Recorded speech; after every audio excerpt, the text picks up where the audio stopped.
Hello everyone, welcome back to my channel Study Toppers by Pooja Suri. आज करने वाले हैं हम क्लास 10 का very important chapter linear equation in two variables. बच्चे कर रहे हैं मेरे पास यहाँ पे कोचिंग में और काफी गलतियां कर रहे हैं, जबकि बहुत इजी चैप्टर है। जब मैं चैप्टर करा रही थी तो मेरे से पूछ रहे थे कि मैम ये चैप्टर हम पढ़ ही क्यों रहे हैं, इसका क्या यूज है। लेकिन ज्यादातर जगह मैंने देखा है कि सिर्फ आपको वहां ये बताया जाता है, जैसे स्कूल्स में भी, कि ये फॉर्मूला है, इसमें वैल्यूज पुट करो और आपका आंसर आ जाता है। लेकिन नहीं, मैं यहाँ पर आपको चैनल पे बिल्कुल अच्छे से बताऊंगी कि ये चैप्टर हम क्यों पढ़ रहे हैं, इनसे हम क्या इक्वेशन सॉल्व कर सकते हैं। अगर ये चैप्टर कर लेंगे तो हमारे को सिर्फ मार्क्स ही नहीं अच्छे मिलेंगे, डेली लाइफ में भी इस चैप्टर का कहाँ यूज होता है, प्रैक्टिकल लाइफ में कहाँ यूज होता है, ये भी आपको अच्छे से बताऊंगी। आपको रटना नहीं पड़ेगा, बहुत अच्छे से कॉन्सेप्ट समझ आ जाएगा, इस बात की मेरी पूरी गारंटी है। अगर आप इस चैनल पे मेरे नए हैं तो फटाफट से सब्सक्राइब कर लीजिए। हम बहुत अच्छे से पढ़ने भी वाले हैं और खूब मस्ती भी करने वाले हैं। तो ज्यादा से ज्यादा वीडियो को शेयर कीजिए, ताकि जिन बच्चों को ये चैप्टर ना समझ आया हो या और भी क्वेरी हो उसकी मैथ्स में या इंग्लिश में या किसी भी सब्जेक्ट में, तो वो मुझसे कांटेक्ट कर सके। मेरा कांटेक्ट नंबर भी है इस चैनल पर। तो ज्यादा ना देर करते हुए स्टार्ट कर लेते हैं। और अगर भी सब्सक्राइब नहीं किया है तो इसको सब्सक्राइब कर लीजिए जल्दी से ज्यादा इसको लाइक और शेयर कीजिए, ताकि जिसके काम की इंफॉर्मेटिव वीडियोस हैं उस तक पहुंच सकें और वो इसका फायदा उठा सके। तो स्टार्ट करते हैं ज्यादा ना देर करते हुए। सबसे पहले मैं आपको बता देती हूँ कि linear equation in two variables का क्या मतलब है। सबसे पहले वेरिएबल, अगर आप 10th क्लास में आ गए हैं तो आपने छोटी क्लासेस में पढ़ा होगा कि वेरिएबल्स क्या होते हैं, जिनकी वैल्यू हर क्वेश्चन में वेरी करती है। जैसे कि अल्फाबेट्स होते हैं एक्स वाई ए, जैसे क्या एक्स है, अब एक्स की वैल्यू किसी क्वेश्चन में 3 हो सकती है, किसी में 5 हो सकती है। अब जो नॉर्मल 5 है, कॉन्स्टेंट है, 5 तो 5 ही रहेगा, बट x की वैल्यू कहीं नेगेटिव होगी, कहीं पॉजिटिव, कहीं जीरो। तो वैल्यूज वेरिएबल की हमेशा चेंज होती हैं, वेरी करती हैं। वेरी मीन्स चेंज, इसलिए इन्हें वेरिएबल्स कहा जाता है। तो आज हम निकालने वाले हैं इन्हीं टू वेरिएबल्स को। अब क्या है लीनियर इक्वेशन, मतलब पावर 1। Linear means power 1। अब मैं देख रही हूँ यहाँ पर पावर 1 है एक्स और वाई की। अगर पावर 2 होती तो हम कह देते हैं इसको कि क्वाड्रेटिक इक्वेशन है, लेकिन लीनियर है, दैट मीन्स पावर 1 है, बट मुझे वेरिएबल्स दो दिख रहे हैं। अब आप सोचोगे ये ए और वाई की फॉर्म में है या ए और बी की फॉर्म में। मैं इसको सिंपल फॉर्म में भी आपको एक बार लिख के बता देती हूँ। जैसे कि हम ये इक्वेशंस देखते हैं ना, 5x + 3y = 9। दैट मीन्स जो ये एक्स और वाई हमारे वेरिएबल्स हैं, एक्स के आगे जो 5 आया है तो इसको हम क्या मानने वाले हैं, एक्स के कांस्टेंट को, एक्स के कोफिशिएंट को हम क्या मानने वाले हैं, a1। यानी कि ये किस फॉर्म में लिखी हुई है, a1x, यानी कि x के पहले वाले नंबर्स को, इसको कोफिशिएंट को हम a1 मानने वाले हैं और y के कोफिशिएंट को हम b1 मानने वाले हैं। दैट मीन्स और सिंपल जो वैल्यू है ये कांस्टेंट है, इसको हम इस फॉर्म में भी लिख सकते हैं कि यहाँ पर राइट साइड पे 0 आ जाएगा, ये लेफ्ट पे ले जाएंगे। तो यानी कि इस फॉर्म में आपकी इक्वेशन ये यहाँ पर लिखी। ध्यान रखने वाली बात क्या है कि जो ये अगर हम इक्वेशन लेते हैं एक्स और वाई, अगर दो दो वेरिएबल्स नहीं है हमारे पास, मिसिंग है, तो हमारे पास इक्वेशंस भी 2 होनी चाहिए। यानी कि 2 वेरिएबल्स को सॉल्व करने के लिए 2 इक्वेशन मस्ट है, तभी आंसर निकलने वाला है हमारा, वरना नहीं निकलेगा। अगर आपका एक वेरिएबल होता तो हमारे को एक इक्वेशन से आंसर निकल आता, लेकिन 2 वेरिएबल्स हैं इसलिए 2 इक्वेशंस हमारी लगेंगी। सबसे पहले आपको ये बात ध्यान रखनी है कि 2 इक्वेशंस होंगी तो ही सॉल्व होगा, ठीक है। और 2 वेरिएबल्स के लिए 2 इक्वेशन, ये बात आ गई समझ। अब हम कर क्यों रहे हैं इसको, बहुत सारे ऐसे क्वेश्चंस होते हैं। अगर मेरे हाथ में यहाँ पर 2 पेन होते या 2 बैट हैं, तो मैं अगर दोनों पेन्स को ऐसे एक के ऊपर एक रख देती, दोनों पेन्स को मैं एक के ऊपर एक रख देती हूँ, तो मैं अगर पूछूंगी इनका इंटरसेक्टिंग पॉइंट क्या होगा, यानी कि ये जहां पर टकराएंगे वहां पर कार्टेशियन प्लेन पे किस कोऑर्डिनेट्स पे टकराने वाले हैं। और अगर 2 बाइकर्स हैं, वो 2 इक्वेशंस पे मूव कर रहे हैं, तो वो किस तरह से मूव कर रहे हैं, पैरेलल मूव कर रहे हैं या कोइंसाइड हो तो नहीं जाएंगी। जैसे 2 ट्रेन्स जा रही हैं तो हम देखते हैं कई बार, जैसे कि ट्रेन है और आपस में 2 ट्रेन्स कोलैप्स कर जाती हैं। तो हमें अगर अच्छे से पता होंगे कॉन्सेप्ट्स, मैथ्स और साइंस की अच्छे से नॉलेज होगी, तभी तो हम प्रैक्टिकल लाइफ में इन चीज़ों को अप्लाई कर पाएंगे। जैसे कि ट्रेन चल रही है, उसके लिए सबको, उनको ट्रेन जो भी जाती है रास्ते पे, ट्रैक पे अपने, हम देखते हैं कि कभी कभी एक्सीडेंट्स हो जाते हैं, तो उससे बचने के लिए वहां पर साइंस का, मैथ्स का सहारा लिया जाता है, इन इक्वेशंस का सहारा लिया जाता है कि जिससे कि हम डेली लाइफ में हादसों से बच सकें। तो हमारा जो मैथ्स और साइंस है, ये जो कॉन्सेप्ट है, इस कॉन्सेप्ट के बिना हमारी प्रैक्टिकल लाइफ पॉसिबल नहीं है। हम प्लेन्स में जाते हैं, कैसे इतने हाई हाई एल्टीट्यूड पे वो वर्क करते हैं, आपस में टकराए ना वो प्लेन्स। तो सब चीजें जो हमारी मैथ्स और साइंस में काम आने वाली हैं, ऐसा कुछ भी नहीं है कि कोई भी चीज आप करेंगे कि वो आपका वेस्ट ऑफ टाइम है, नहीं। ठीक है, तो सबसे पहले मैं आपको विद एग्जांपल्स जब ये क्वेश्चन स्टार्ट कराऊंगी तो भी बहुत अच्छे से डिटेल में बताऊंगी कि क्यों कर रहे हैं हम यहाँ पे। अभी क्योंकि चैप्टर का कॉन्सेप्ट स्टार्ट हुआ है तो हो सकता है कि आपको बिल्कुल 100% ना समझ आए, लेकिन विद एग्जांपल, विद क्वेश्चंस को आपको एक्सप्लेन करना बहुत ईजी है मेरे लिए। वहां पर मैं आपको और अच्छे से एक्सप्लेन करने वाली हूँ, तो वीडियो में बने रहना। सबसे पहले मैंने क्या बताया आपको कि दो फॉर्म्स में हमारे पास, मतलब दो इक्वेशंस हमें लेनी पड़ेंगी, तभी हम दो वेरिएबल्स को निकाल पाएंगे। देन हमारे पास मेथड्स हैं सॉल्व करने के, अलजेब्रिक मेथड है और ग्राफिकल मेथड है। अब अलजेब्रिक मेथड में हम दो मेथड्स को अप्लाई करने वाले हैं, सब्स्टिट्यूशन एंड एलिमिनेशन। जैसे नाम से ही इसका पता चल रहा है, सब्स्टिट्यूशन। अब बच्चे कई बार गलती कर जाते हैं, सब्स्टिट्यूशन और एलिमिनेशन में कंफ्यूज हो जाते हैं कि कौन सा मेथड अप्लाई करना है। तो सबसे पहले इसके नाम पे जाएंगे, सब्स्टिट्यूट। हम इसमें क्या करेंगे कि एक की वैल्यू, एक वेरिएबल की वैल्यू यानी कि x या y, एक किसी भी एक वेरिएबल की वैल्यू को हम निकालेंगे और y में पुट करने वाले हैं उसको। x की वैल्यू निकालने वाले हैं और y में पुट करने वाले, जैसे कि ये इक्वेशन से मैंने यहाँ पर x की वैल्यू को मैं निकालूंगी, तो x की वैल्यू निकालनी है, ये वहां जाकर -3y हो जाएगा और x की वैल्यू हो जाएगी 9 - 3y/5। तो जब ये x की वैल्यू, अभी तो बस एक इक्वेशन है, दूसरी इक्वेशन भी होनी चाहिए। एक से वैल्यू निकाली और दूसरी इक्वेशन में पुट करी, यानी कि सब्स्टिट्यूट कर दी। एक इक्वेशन की वैल्यू निकालने से और दूसरे में सब्स्टिट्यूट करने से ये सब्स्टिट्यूशन मेथड हमारा अप्लाई होता है। अभी क्वेश्चंस भी करके दिखाने वाली हूँ, घबराने वाली कोई बात नहीं है। तो सिर्फ इस मेथड को समझने की कोशिश करो कि इसके नाम से हमें इसे कैसे करना है, ठीक है। फिर थोड़ा सा कॉन्सेप्ट क्लियर होगा तो करने में बहुत आसानी हो जाएगी आपको। तो दैट मीन्स हमें सब्स्टिट्यूशन में वैल्यू निकालनी है, एक में दूसरे में पुट करनी है। जैसे यहाँ पर अनदर कोई इक्वेशन है आपकी, 6x + 9y = 20। मान लो ये आपकी सेकंड इक्वेशन है। तो हम क्या करने वाले हैं, फर्स्ट में से निकालेंगे x की वैल्यू और y में, सेकंड वाले में हम इसको पुट कर लेंगे, यानी कि जहाँ पर x लिखा है वहां पर हम ये पुट कर देंगे। तो मैं क्या देख रही हूँ, ऐसा करने से मेरा x तो गायब हो गया, सिर्फ y रह गया यहाँ पर, यानी कि सिर्फ y को निकालना बहुत इजी है। y की वैल्यू निकालेंगे, x में पुट करके आंसर आ जाएगा हमारा। तो फर्स्ट सब्स्टिट्यूशन में मैंने क्या करना है, एक की वैल्यू निकाल के दूसरे में पुट करनी है, ताकि एक वेरिएबल वहां से गायब हो जाए और दूसरे की वैल्यू निकल आए। सेकंड वाला पार्ट है हमारा एलिमिनेशन मेथड। उसमें हमने क्या करना है, एलिमिनेशन में ऐसा नहीं करना कि सब्स्टिट्यूट करना है, हम क्या करेंगे, हमारे दिमाग में रहेगा एलिमिनेशन, यानी कि एक को एलिमिनेट कर देना है। अब एलिमिनेट मैं कैसे करूंगी, जैसे कि मान लो कि यहाँ पर आपके, मैं एक मिनट इरेज कर देती हूँ, थोड़ा इजी हो जाएगा समझाना।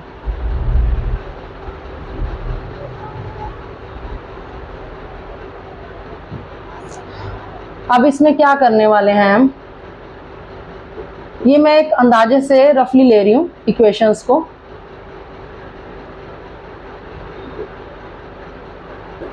अब हमने मान लो इसको 1 ले लिया, इसको 2 ले लिया। तो अब क्या करना है कि मुझे x या y को बिल्कुल सेम करना है और उसको मैं एलिमिनेट कर दूंगी। अब मैं इसको सेम कैसे कर सकती हूँ, इसको या तो मैं मल्टीप्लाई करूँ किसी नंबर से या डिवाइड करूँ, तो मैं सेम कर सकती हूँ।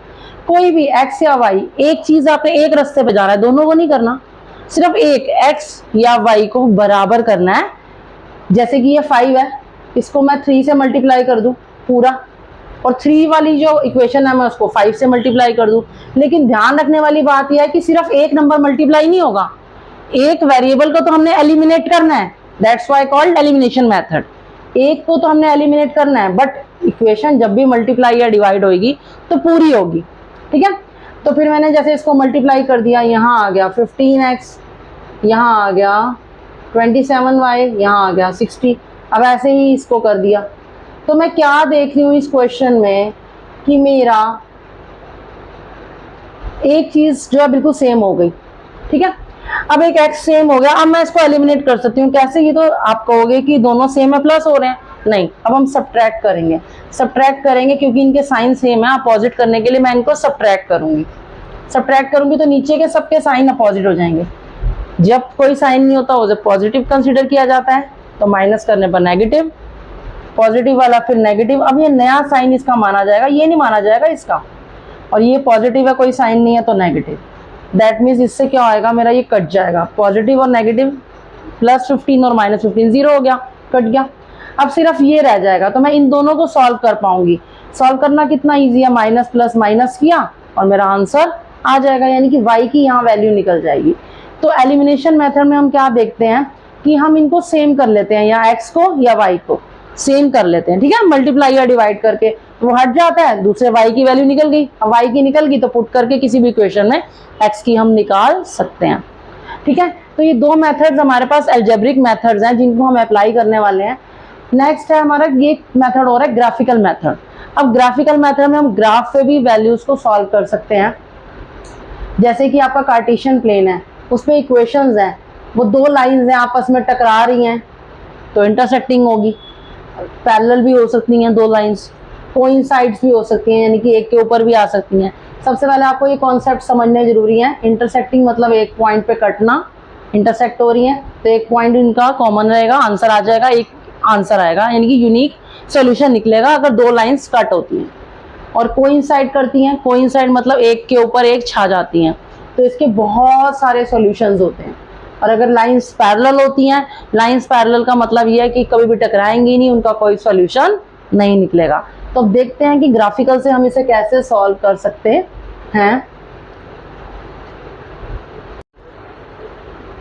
अब हमने क्या करा कि जैसे मैंने कोई भी इक्वेशन, मैंने आपको बताया था कि मैंने ले ली यहाँ पर, तो इसमें a1/a2 मैंने आपको पहले भी बताया था कि इस दो इक्वेशंस होंगी हमारी, x के पहले वाला a1, तो ये सेकेंड इक्वेशन के x के पहले वाला a2, तो a1/a2 मैं निकालूंगी, b1/b2 यानी कि 9/11 यानी कि y के आगे वाला b1 b2, ये मुझे वैल्यूज चाहिए। सबसे पहले मैं इनको चेक करूंगी कि क्या इक्वल है कि नहीं। 5/9 तो 9/11 के इक्वल नहीं है। तो जब भी ऐसा होगा कि पहले के a1/a2 b1/b2 के इक्वल नहीं है, यानी कि इनकी पहले ही लड़ाई हो गई। मान लो ये एक लड़का एक लड़की है, इनकी पहले ही लड़ाई हो गई, दैट मीन्स अब तो कोई सॉल्यूशन क्या निकलेगा, अब ध्यान से सोचो, बनेगी नहीं। तो मैंने जब भी ऐसा होगा कि पहले ही लड़ाई हो गई, दैट मीन्स आपस में टकरा गए दोनों के व्यूज। अभी मैंने बताया था जब भी लाइंस टकरा जाएंगी आपस में, दोनों के विचार टकरा गए तो एक ही सॉल्यूशन निकलता है, ठीक है। तो क्या होगा, इंटरसेक्टिंग लाइंस का ओनली वन यूनिक सॉल्यूशन निकलेगा। जब हम इसको ग्राफ पे भी ड्रॉ करेंगे तो हमारा एक ही यूनिक सॉल्यूशन निकलेगा। तो हम इस मेथड से पता लगा सकते हैं a1/a2 b1/b2 निकाल के, अगर पहले ही इक्वल नहीं है। अब हमें c1/c2 निकालने की जरूरत नहीं है। जैसे आप वो देखते थे ना टीवी में तकीशी कैसल, उसमें क्या होता था, कितने सारे गेट्स या दरवाजे बने होते थे, सारे लोग भागते थे। अब क्या होता था कि जब भाग रहे हैं, अगर जो पहले ही दरवाजे में गिर गए, यानी कि खुला ही नहीं दरवाजा, तो वो वहीं आउट हो जाते थे। लेकिन जिनका गेट खुल जाता था तो आगे जाके आगे और कोई ना कोई हर्डल होती थी या और गेट होता था, उसको भी उनको क्रॉस करना है। लेकिन जो पहले ही रुक गया, यानी कि गेट को क्रॉस ही नहीं कर पाया, वो तो वहीं हार गया। दैट मीन्स अगर ये पहले ही क्रॉस नहीं कर पाया तो आगे चेक करने की इसकी जरूरत नहीं है। अगर ये इक्वल हो जाता है, अगर a1/a2 b1/b2 के इक्वल हो जाता है, तब हम आगे फर्दर चेक करेंगे कि वो इक्वल है या नहीं है। अगर वो इक्वल होता है, अगर a1/a2 b1/b2 के इक्वल होता है, जैसे कि मैं आपको इक्वेशन दे सकती हूँ, जैसे कि 7x + 3y = 19। अब यहाँ पर अगर आ जाए 14x और यहाँ पर आ जाए 6, यूँ अगर मैं यहाँ पर लेती हूँ 7/14 a1/a2, ये हो गया आपका b1/b2, फिर हो गया आपका c1/c2। अब चेक कर रहे हैं, ये 1/2 6 है, 1/2 और ये भी 1/2। तो मुझे क्या दिख रहा है, a1/a2 b1/b2 और c1/c2 तीनों इक्वल है। तीनों जब भी इक्वल होंगी तो यानी कि लाइंस क्या होंगी आपकी, कोइंसाइड करेंगी। कोइंसाइड मतलब एक दूसरे पे आएंगी और उनके बहुत सारे सॉल्यूशंस होने वाले हैं। a1/a2 not equal to one solution, यानी कि इंटरसेक्टिंग लाइंस और वन सॉल्यूशन यूनिक। लेकिन अगर तीनों ही इक्वल है, दैट मीन्स उनके बहुत सारे ही सॉल्यूशंस निकलने वाले हैं, मैनी सॉल्यूशंस, और लाइंस कोइंसाइड करेंगी। लाइंस जो है हमारी कोइंसाइड्स करेंगी। ठीक है, और तीसरा अब हमारे पास रह गया, तीसरा अभी मैंने आपको क्या बताया था कि a1 बटा a2 अगर b1 बटा b2 के इक्वल है तो हमें चेक करना पड़ेगा फर्दर इक्वल है या नहीं है। अगर मान लो हमारा नेक्स्ट वाला इक्वल नहीं है, अब आपने नोट तो कर ही लिया होगा बच्चों, तो मैंने रब कर दिया। ठीक है, अगर अब a1 बटा a2 b1 बटा b2 के इक्वल तो है, बट आगे फर्दर c1 बटा c2 इक्वल नहीं है। मान लो यहाँ 19/38 ना होता 50 होता, तो फिर इक्वल नहीं है, कट नहीं रहा। दैट मीन्स ये वाली इक्वेशन बन जाती है हमारी कि a1 बटा a2 not equal to b1 बटा b2 equal to then not equal to. ठीक है, तो हम क्या करते हैं, हम इसका आंसर होता कि फिर ये लाइंस पैरेलल होंगी। फिर ये लाइंस ग्राफ पे कैसे बनेंगी, पैरेलल बनेंगी। हम ड्रॉ करके पॉइंट्स पुट करके भी आपको दिखाएंगे, और इस तरह से आपका शॉर्टकट भी हो गया कि आप फटाफट से पता लगा सकते हैं। यानी कि सिर्फ हम इक्वेशंस को देखकर पहले हम इसमें वैल्यूज पुट करें एक्स और वाई की, फिर ग्राफ बनाएं, कितना लंबा मेथड है, लेकिन यहाँ से हम फटाफट से पता लगा सकते हैं कि कैसे लाइंस आपस में टकराने वाली हैं, या फिर आपस में पैरेलल होने वाली हैं, या फिर कोइंसाइड करने वाले हैं। कितना अच्छा तरीका है हमें यहाँ पर मिला है। a1 बटा a2 b1 बटा b2 और c1 बटा c2 निकालते ही हमें पता चल जाएगा। अगर हम कोई दो इक्वेशंस कर रहे हो और वो गलत है, उसका आंसर ही नहीं आने वाला, दैट मीन्स हम तब भी पता लगा सकते हैं कि अगर यूनिक सॉल्यूशन है तभी तो हम सॉल्व करेंगे, आगे नहीं होगा तो हम सॉल्व ही नहीं करेंगे। तरीका बता देती हूँ याद करने का बड़ा अच्छा सा, जिससे आप कभी भूलेंगे नहीं,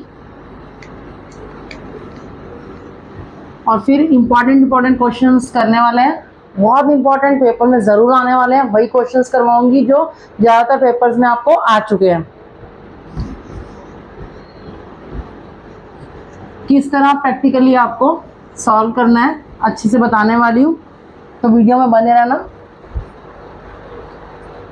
हमने तीन मेथड क्या सीख लिए, a1 बटा a2 इक्वल टू b1 बटा b2 is equal to c1 बटा c2। एक हमने देख लिया a1 बटा a2 is not equal to है b1 बटा b2, और एक है हमारा a1 बटा a2 is equal to but आगे नॉट इक्वल। तीन है। अब ये तीन केसेस हमने कर लिए। अब आप ध्यान से देखिए, मान लो कि यहाँ पर लड़की है और यहाँ पर लड़का है, उनकी बिल्कुल पहले ही लड़ाई हो गई, तब तो भैया एक ही सॉल्यूशन है कि अलग हो जाओ, जब पहले ही नहीं बन रही। तो क्या आंसर है, इंटरसेक्टिंग लाइंस है, लड़ती रहती हैं हमेशा, ओनली वन यूनिक सॉल्यूशन। और एक चीज़ ध्यान रखने वाली है, जैसे कि अगर आपको एक लाइन दूसरी लाइन पर जब तक नहीं टकराएगी तो उसका एक पॉइंट नहीं निकलेगा, यानी कि वो अपने आंसर के लिए, अपने पॉइंट के लिए दूसरी लाइन पर डिपेंड करती है। तो यानी कि इसको इसके ऊपर डिपेंडेंट लाइन बोलेंगे कि ये इस पर डिपेंड कर रही है। ठीक है, अब हम यहाँ पर क्या देख रहे हैं कि अगर a1 बटा a2 is not equal to is equal to then not equal to. अब हम क्या देख रहे हैं कि अगर पहले तो इनकी बन रही थी, यानी कि लड़का और लड़की की शादी शुरुआत में कुछ दिनों तो इनकी बन रही है अच्छे से, बाद में क्या हो गई, बाद में इनकी लड़ाई हो गई। अगर अब स्टार्टिंग एज में यानी कि इनकी यंग एज में तो बन गई अच्छे से, बाद में लड़ाई हो गई, अब बुढ़ापे में क्या बच्चे हो गए, आगे उनके और पोता पोती हो गए, अब क्या करेंगे अलग होकर, अब तो कुछ नहीं हो सकता। तो यानी कि नो सोल्यूशन, यानी कि अब तो इनको पैरेलल चलना ही पड़ेगा, नो सोल्यूशन हमारा आंसर हो जाएगा। इस तरीके से आप याद कर सकते हो, है ना अच्छा तरीका। अब क्या है, तीनों इक्वल, मतलब दोनों ही इक्वल है, यानी कि बीच में इक्वल का साइन है, a1 बटा a2, यानी कि पहले वाली लाइफ भी इनकी यंग एज भी अच्छी निकल रही है और ओल्ड एज में भी इक्वल है, कोई लड़ाई झगड़ा इनका नहीं है। तो बहुत सारे सॉल्यूशंस हैं, यानी कि कभी आपस में टकराएंगे, बिल एक दूसरे के ऊपर आ रहे हैं, यानी कि बहुत सारे मैनी सॉल्यूशंस हैं आपके पास, मैनी सॉल्यूशंस हैं। एक ने दूसरे की मानी, दूसरे ने उसकी मानी, तो एक दूसरे को सॉल्यूशंस दे सकते हैं। यानी कि अगर इक्वल है तो मैनी सॉल्यूशन, एक दूसरे पे कोइंसाइड, पहले बन गई बाद में नहीं बन रही, अब तो कोई सॉल्यूशन निकल नहीं सकता, अब तो हो ही गए बूढ़े, क्या करेंगे, साथ ही रहना पड़ेगा दोनों को। ठीक है, तो नो सॉल्यूशन, पैरेलल लाइंस पहले ही कट गए, यानी कि लड़ाई झगड़ा पहले ही हो गया, तो एक ही सॉल्यूशन है भैया, लड़ाई हो गई तो अलग हो जाओ। ठीक है, तो यानी कि पहले ही कट, तो इंटरसेक्टिंग यूनिक, सारे इक्वल तो मैनी सॉल्यूशंस, और अगर पहले इक्वल आ गए बाद में नहीं, यानी कि बुढ़ापे में लड़ाई हो रही, तो कोई सॉल्यूशन नहीं है, पैरेलल लाइफ चलाते रहो चुपचाप। ठीक है, तो कैसा लगा मेरा तरीका। तो अब स्टार्ट करते हैं इंपॉर्टेंट क्वेश्चंस के साथ, जो कि पेपर में जरूर आने वाले हैं, और आपको लास्ट ईयर के पेपर्स में भी ये मिल जाएंगे। तो अगर आपने ये चैप्टर मेरे से कर लिया तो आपके बिल्कुल पूरे नंबर आने वाले हैं इन क्वेश्चंस में, पक्की की पक्की बात है। तो स्टार्ट करते हैं। अब हमारे को फर्स्ट क्वेश्चन में क्या दे रखा है, if the lines given by 3x + 2ky = 2 and 2x + 5y = 1 are parallel. अब हमें ये दोनों लाइंस पैरेलल दे रखी हैं, देन वैल्यू ऑफ k निकालनी है। तो आपने ध्यान से क्या देखना है, क्वेश्चन देखकर कभी भी ऐसे डरना नहीं है। सबसे पहले आपने इक्वेशंस को आराम से लिख लो। 3x + 2ky = 2, 2x + 5y = 1। अब ये पैरेलल दे रखी हैं, तो मैंने पैरेलल की आपको क्या निशानी बताई थी कि सबसे पहले पैरेलल लाइफ चल रही है, दैट मीन्स पहले तो उनकी बन रही है, बाद में नहीं बन रही है। यही बताई थी a1/a2 = b1/b2, और बाद में इनकी बुढ़ापे में लड़ाई हो गई है तो नॉट इक्वल टू। हम यही फिट करने वाले हैं इसमें। तो यानी कि a1/a2 ये हो गया 3/2 = यानी कि 2k, y के आगे वाली वैल्यू b1 हो गई और ये b2 हो गई। तो a1/a2 = b1/b2 but not equal to 2/1। अब हमें क्या निकालनी है, k की वैल्यू को। तो हम इन दो से भी निकाल सकते हैं इजीली। इन दोनों को ले लिया, क्रॉस मल्टीप्लाई कर लिया, तो 5 3 जा 15, क्रॉस मल्टीप्लाई करके इन दोनों को भी ले सकते हैं, क्योंकि इक्वल वैल्यू निकालनी है, नॉट इक्वल तो निकालना नहीं है मुझे, बस k की वैल्यू पूछी है उन्होंने। तो इसको इससे मल्टीप्लाई किया और इसको इससे, 5 3 जा 15, 2 2 जा 4k। तो k की वैल्यू क्या हो गई, ये मल्टीप्लाई और वहाँ जाके डिवाइड, तो 15/4 मेरी k की वैल्यू निकल आई। अगर आपसे पूछे k की वैल्यू नॉट, तो आप इन दोनों को ले सकते हैं, तो नॉट वाला आंसर निकल आएगा। लेकिन अभी सिर्फ मुझसे k की वैल्यू मांगी है, तो 15/4 मेरा आंसर आ जाए। For what value of p, second question में हमें p की वैल्यू निकालनी है। सिस्टम ऑफ इक्वेशंस, हमें इक्वेशंस दे रखी हैं, have no solution. No solution के लिए मैंने आपको क्या बताया था कि जब कोई भी सॉल्यूशन ना हो उसके लिए p की वैल्यू निकालनी है। अब हमने जो पैरेलल किया था, पैरेलल में भी कोई सॉल्यूशन नहीं होता, तो इसी तरह से यानी कि इसका नो सॉल्यूशन के लिए पहले हम सबसे पहले इक्वेशंस को लिख लेंगे। आपने दोनों इक्वेशंस को नीचे लिख लिया, फिर नो सॉल्यूशन, आपको क्वेश्चन यूं करना है पेपर में, for no solution a1/a2 = b1/b2 not equal to c1/c2। No solution यानी कि पैरेलल है, कोई सॉल्यूशन नहीं निकल रहा उनका, तो ये डाल दिया हमने इक्वेशन a1, लेकिन x के आगे कुछ भी नहीं है तो 1 होगा। ऐसे ही यहाँ पर b1 मेरा p हो गया, y के आगे वाला, और इधर y के आगे कुछ भी नहीं है, दैट मीन्स 1 होगा। तो p की वैल्यू कितनी हो गई, 2। कितना इजी क्वेश्चन है, सिर्फ हमें यहाँ पर पता होना चाहिए कि क्या है हमारा नो सॉल्यूशन के लिए, बस उसमें वैल्यू पुट की। और ध्यान रखना है जब x के आगे कुछ ना हो तो उसकी वैल्यू 1 होगी, यानी कि 1 हो गई वैल्यू, यानी कि p = 2, क्रॉस मल्टीप्लाई करके p × 1 p, 2 × 1 2, तो p की वैल्यू निकल गई हमारी 2। तो इसका आंसर हमारा 2 आ गया सेकंड वाले का। अब थर्ड वाला क्वेश्चन बहुत ही इंटरेस्टिंग है, इससे आपको पता भी चल जाएगा कि हम क्यों कर रहे हैं ऐसे क्वेश्चंस। देखिए, एक मोटरसाइकिलिस्ट है, वो मूव कर रहा है, एक लाइन है x - y = 2, यानी कि एक मोटरसाइकिलिस्ट इस लाइन के पास साथ साथ मूव कर रहा है और दूसरा जो मोटरसाइकिलिस्ट है वो इस लाइन के आसपास मूव कर रहा है। तो इनकी मूविंग डायरेक्शंस का दोनों का पता लगाना है कि दोनों किस तरह से मूव कर रहे हैं। तो फटाफट से सबसे पहले क्या करेंगे, हम इक्वेशंस को लिख लेते हैं। अब इनका चेक कर लेते हैं, a1/a2 क्या आ रहा है। a1/a2 मैंने क्या बताया, x के आगे अगर पूछना हो तो 1, 1/1 1 आ गया। अब b1/b2 निकाल लेते हैं, वो भी क्या आ गया हमारा, y के पहले कुछ भी नहीं है, 1 है, यानी कि माइनस है, तो -1, इधर भी आ गया -1, तो माइनस से माइनस कट गया, तो 1 ही आंसर है, सेम इसकी तरह, इसका भी 1, इसका भी 1। अब c1/c2 चेक कर लेते हैं, 2/4 1/2। अब ये इक्वल नहीं है, a1/a2 तो मुझे इक्वल दिख रहा है b1/b2 के, लेकिन आगे c1/c2 इक्वल नहीं दिख रहा, दैट मीन्स तो ये लाइंस पैरेलल है और इनका कोई सोल्यूशन नहीं है।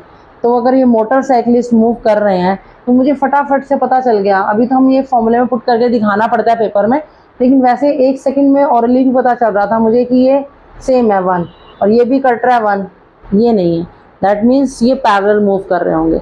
तो इस तरह के क्वेश्चंस को जैसे जैसे आप करते जाएंगे आपको बहुत जल्दी जल्दी समझ आने लग जाएगा दैट मीन्स अगर ये मूव कर रहे हैं साइकिलिस्ट, जैसे कि कोई कुएं में एक गेम होती है ना, उसमें घूमते रहते हैं तेज तेज गोल गोल, जिसे मौत का कुआं भी कहते हैं, तो यानी कि पैरेलल मूव कर रहे हैं। किस तरह से, अगर वो इस लाइन के आसपास मूव कर रहे हैं तो पैरेलल है। कितनी जल्दी से और कितनी आसानी से हम पता लगा सकते हैं क्वेश्चंस का, ये नोट कर लीजिए, फिर मैं आपको आगे करवाती हूँ और इम्पोर्टेंट इसी तरह के क्वेश्चंस। फोर्थ क्वेश्चन में हमारे हैं, if a pair of linear equations in two variables is consistent then the lines represented by two equations are. सबसे पहले मैं आपको कंसिस्टेंट भी दोबारा से अच्छे से क्लियर कर देती हूँ। जब हमारी लाइंस इंटरसेक्टिंग होती हैं, पैरेलल होती हैं या फिर कोइंसाइड करती हैं, तो हमें क्या करना है, जब कोइंसाइड करती हैं तो इन दोनों को एक दूसरे की नीड कर पड़ती है, यानी कि एक दूसरे पर डिपेंड होती हैं, तो डिपेंडेंट लाइन को आप कंसिस्टेंट कहते हो। यानी कि उसको अपने सॉल्यूशन के लिए, अब एक अकेली लाइन है, ये दोनों एक दूसरे पर डिपेंड नहीं कर रही, चाहे एक दूसरे से इतनी दूर हो चाहे इतनी दूर हो, डिपेंड नहीं कर रहा है इनके ऊपर, लेकिन ये इसके ऊपर डिपेंड कर रही है, इसके ऊपर आ रही है तभी आंसर्स निकल रहे हैं, और ये भी इसके ऊपर जिस पॉइंट पे आएगी वहीं आंसर निकलेगा। यानी कि इस लाइन को और इस लाइन को एक दूसरे पर डिपेंड रहना पड़ रहा है, तो जो डिपेंडेंट लाइंस होती हैं उन्हें कंसिस्टेंट कहते हैं। अब इन्हें डिपेंड नहीं होना पड़ रहा तो ये इनकंसिस्टेंट है। ठीक है, तो आपको समझ आ गया होगा। कंसिस्ट करना यानी कि एक दूसरे पर डिपेंड करना, ये इंटरसेक्टिंग वाली और जो ये कोइंसाइड वाली वो कंसिस्टेंट होती हैं, और जो ये पैरेलल वाली हैं वो इनकंसिस्टेंट। अब देख लेते हैं, जब हमें मतलब समझ आ गया तो आंसर भी फटाफट से निकल जाएगा। ठीक है, हमें कंसिस्टेंट बताना है, तो लाइंस कब होंगी, जब इंटरसेक्ट भी कर रही होंगी और एक दूसरे पे कोइंसाइड भी, यानी कि ये वाला ऑप्शन। इसमें तो खाली एक एक अलग अलग से, तो ये बिल्कुल ठीक है, इंटरसेक्टिंग या कोइंसिडेंट दोनों ही कंसिस्टेंट हो ये। फिफ्थ वन है, one of the common solution of a x plus b y c दे रखा है एंड वाई एक्सिस। आपको एक बात याद रखनी है, जब भी आपको वाई एक्सिस का जिक्र हो, यानी कि एक्स की वैल्यू 0 होगी, वाई की निकलेगी। अगर एक्स एक्सिस पे अगर कोई पॉइंट है, यानी कि उसमें वाई की वैल्यू 0 होगी, एक्स की वैल्यू होगी। ध्यान देना क्या है, वाई एक्सिस पे एक्स 0, एक्स एक्सिस पे वाई 0। अब सबसे पहले one of the common solution क्या है, वाई एक्सिस पे एक्स 0 है, तो एक्स 0 हमारा 3 में है। अब चेक करना है कैसे, चल इक्वेशन भी दे रखी है हमारे को, a x plus b y is equal to c. ठीक है, अब वाई एक्सिस पे मेरे को पता है वाई एक्सिस दे रखा है, तो एक्स की वैल्यू क्या होगी 0, तो एक्स की जगह 0 पुट कर दिया, तो a इंटू 0 0 हो गया, ये भी पूरा। अब ये 0 हो गया तो खाली b y is equal to c बच गया, तो y की वैल्यू क्या हो गई c, ये मल्टीप्लाई में आ जाके डिवाइड c बाय b, तो x तो 0 था और y की वैल्यू c बाय b। ये हमारा कितना इजीली निकल आया कि हमने वैल्यू पुट की पहले x के अंदर 0, क्योंकि हमें y एक्सिस पे x 0, x पुट किया 0, ये 0 हो गया, तो खाली b y is equal to c बच गया, y की वैल्यू निकालनी है, ये मल्टीप्लाई हो रहा है वहाँ जाके डिवाइड हो गया, x की तो 0 थी, y की वैल्यू निकल आई, तो हमारे क्या हो गए पॉइंट 0 c बाय बी। तो हमारा ए ऑप्शन बिल्कुल करेक्ट है। फटाफट से निकलने जा रहे हैं। अगर आपको फॉर्मूला समझ आ जाएंगे, कॉन्सेप्ट समझ आ जाएगा, तो कितनी जल्दी जल्दी निकलते जा रहे हैं क्वेश्चंस, और फटाफट से आप एमसीक्यू करते जाइए, क्वेश्चंस करते जाइए और मार्क्स लेते जाइए। नेक्स्ट क्या है हमारा, a x plus b y c दे रखा है और एक और इक्वेशन दे रखी है। अब वो कह रहा है इसका यूनिक सॉल्यूशन है, ये रब कर लेते हैं फटाफट से। ठीक है, अब यूनिक सॉल्यूशन है हमारा, यूनिक सॉल्यूशन यानी कि एक सॉल्यूशन। सिंगल सॉल्यूशन के लिए क्या शर्त थी, सबसे पहले a1 बटा a2 नॉट इक्वल था b1 बटा b2 के। ठीक है, तो फिर a1 बटा a2 a अपॉन l हो गया, a अपॉन l, क्योंकि x के आगे वाला a1 होता है और इधर x के आगे a2 हो गया, तो a1 बटा a2 यानी कि a upon l not equal होना चाहिए b1 बाय b2 यानी कि b अपॉन m के। तो जब मैं इसे क्रॉस मल्टीप्लाई करती हूँ तो am not equal to lb। अब देख लेते हैं कौन से वाला है, am not equal to lb, ये वाला, ये हमारा बिल्कुल करेक्ट ऑप्शन। तीनों चारों को देखने की नीड ही नहीं है, सीधा हमारा फटाफट से क्रॉस मल्टीप्लाई से आंसर आ गया। तो हमने क्या करा, फॉर यूनिक सॉल्यूशन आपने फॉर्मूला लगाया, उसके अंदर वैल्यूज को पुट किया और फटाफट से आंसर आ गया। तो तो अब हम लॉन्ग क्वेश्चन करेंगे। शॉर्ट क्वेश्चंस लगता है आपको आ गए होंगे अच्छे से समझ। अगर फिर भी आपकी कोई क्वेरी रहती है तो आप मुझे मैसेज कर सकते हैं। अब लॉन्ग क्वेश्चंस के लिए बने रहिए हमारी वीडियोस पे। तो अब पार्ट सेकंड जो इसका आएगा उसमें मैं आपको लॉन्ग क्वेश्चंस करवाऊंगी, जिसमें बताऊंगी कि इंटरसेक्टिंग लाइंस वगैरह तो आपने ये सब सीख लिए हैं, लेकिन मैंने आपको जो 2 मेथड कराए थे एलिमिनेशन और सब्स्टिट्यूशन, उसके काफ़ी डिफिकल्ट क्वेश्चंस या ज़्यादा मार्क्स वाले जो क्वेश्चंस आते हैं उनको कैसे ईजी तरीके से करना है। तो सेकेंड पार्ट के लिए भी आप बने रहिए मेरे चैनल पर और जल्दी से जल्दी इसको लाइक और सब्सक्राइब कर दीजिए।